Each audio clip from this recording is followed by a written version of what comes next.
Welcome in and welcome back. I'm Joseph Stevens. I am a band director, composer, arranger, and percussion educator in the Atlanta, Georgia area. And this is episode 3 of Band Arrangement 101. Before we begin, those two things. I do have a speech impediment, so there will be times where I have a stammer or a stutter or an awkward pause.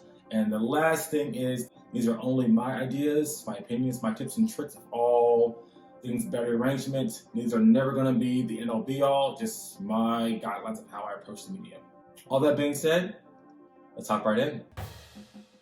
In this episode, I want to break down a topic that is often overlooked, often one that is just kind of assumed that we all understand, but it's honestly one that we all kind of have an issue with, and that is where to start. And to understand this topic, I want to break it down into 5 subcategories. Number 1 will be the preparation process. Number 2 will be research. Number 3 will be the first listen. Number 4 will be macro mapping. And 5, lastly, will be micro mapping. I want to first begin with the preparation process. And this is an idea that is overlooked by young, mid-range, and older arrangers all throughout the entire industry. And all this really entails is you getting information of the ensemble you're running for. And this information needs to be the skill set levels. So can the upper battery play double stroke rolls at 160? Can the bass drums play 8/5 splits? Can we introduce some flam rudiments throughout the production? All those things will obviously dictate what you can and what you cannot write. Going further will be the actual battery instrumentation. Are there 5 bass drums? Are there 4 bass drums?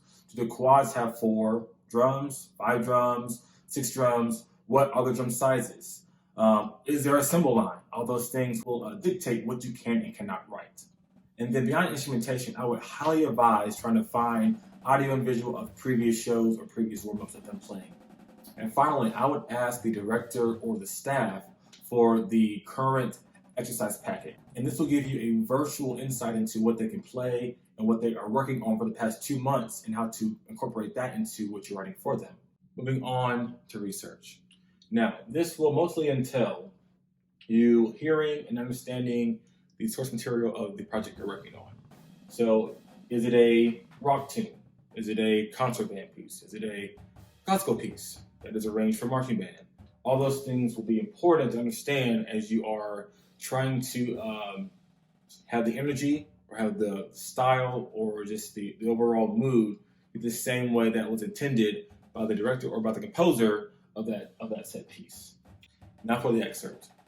This one is from this past summer, and it is a arrangement of Lady Gaga's Speechless. So a very kind of funny story, not a funny story, but when I first opened up the file, I did not know what the piece was. So in lieu of just going through the piece and just writing it how I felt it should have went, again, I wanted to understand the energy and the style of the piece. So I took an hour of my time to make sure that, again, I contributed the right momentum and the right feeling for the piece. A very important part of the process to know where to start. And that goes right into the next idea is the first listen. So let's hear it from where the battery enters in throughout and see what I would kind of highlight as I hear it myself.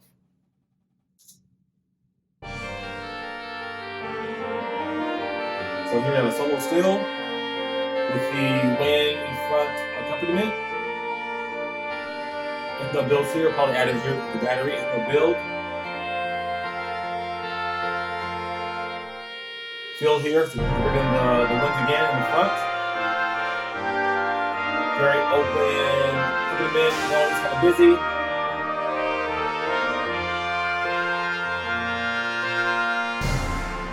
Drop down the piano. Build back up. To release impact. Awesome. So again, not too much to have to fight with, minus the solo, which I will not fight with. So I am not someone to be courageous and write over solo. So here we're going to just have that all in the background, coming nice and soft. as we build in with the low brass. Very easy right there. And this, again, goes right into the next idea, which is going to be macro mapping. And this will entail from last week from going about the vertical alignment side of things and understanding how to take what we see in the wind parts up here and then also the front parts down here, and then matching that or supporting that in a very structured way. So let's dive into this brass part real fast.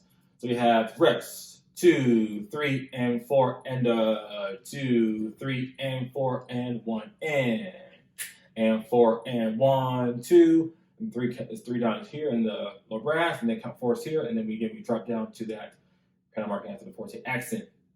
Awesome. Front ensemble have some 16th notes here. Want to highlight those if you can.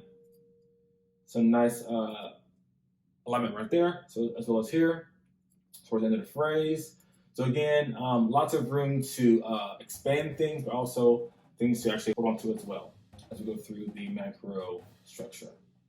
And then let's finally end with some micro mapping.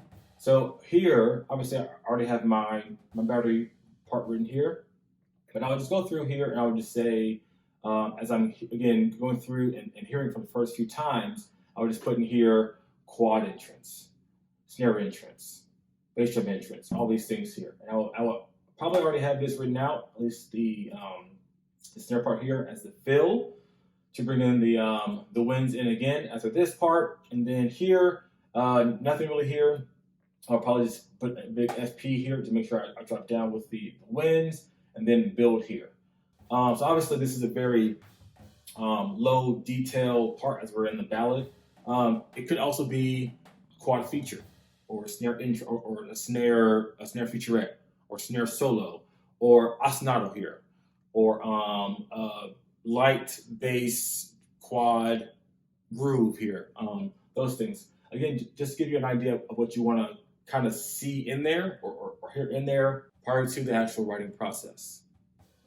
All right, folks, that's it for today. Again, I greatly value your time, your support, and all those great things. Hopefully this was for you a very useful video. If you have anything you want to hear in the future or you want to ask more questions about this topic as well, please leave a comment below. Have a great rest of your day. Happy holidays. I'll see you back here in 2 weeks. Thank you.